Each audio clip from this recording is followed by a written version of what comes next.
Somatic symptom disorder, which used to be called somatization or somatoform disorder, involves having physical symptoms that aren't explained by any known physical or mental disorder. In other words, symptoms that can't be explained. That said, individuals aren't faking the symptoms. These symptoms are real and often made worse by the fact that they can't be scientifically explained. And this is pretty different from situations where an individual with a factitious disorder might fake an illness or injury in order to get attention.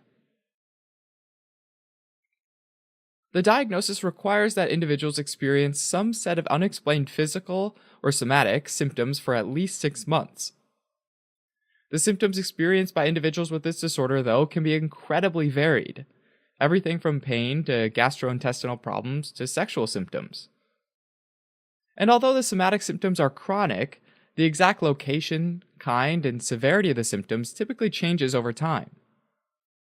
The one symptom that does often persist over time is pain, and because it's persistent and has no clear underlying cause, it can be particularly hard to treat. Somatic symptom disorder often causes cognitive symptoms as well, and these include persistent thoughts and feelings about their symptoms. Usually a lot of worry and anxiety, and sometimes even catastrophic thoughts about death. More often than not, it's these cognitive symptoms in response to the physical symptoms, more than the physical symptoms themselves, that become a basis for this diagnosis. In fact, clinicians rate the severity of somatic symptom disorder based on patient experience with these cognitive symptoms, not the physical ones. The condition's considered mild if there's only one cognitive symptom, like ruminating a lot on the symptoms. It'd be considered moderate if there are 2 or more cognitive symptoms, like rumination as well as anxiety. And it'd be considered severe if there are 2 or more cognitive symptoms, as well as multiple physical symptoms, or one severe symptom, like severe pain. These cognitive and physical symptoms often disrupt an individual's daily life, as well as their relationships. Unfortunately, the diagnosis can be tricky and confusing given that the symptoms shift over time and there's no clear underlying scientific explanation.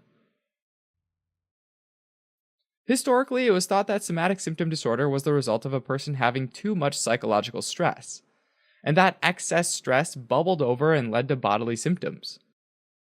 A current theory, though, is that individuals with this disorder are extremely sensitive to changes in their bodies, and that common experiences like indigestion might be amplified in these individuals.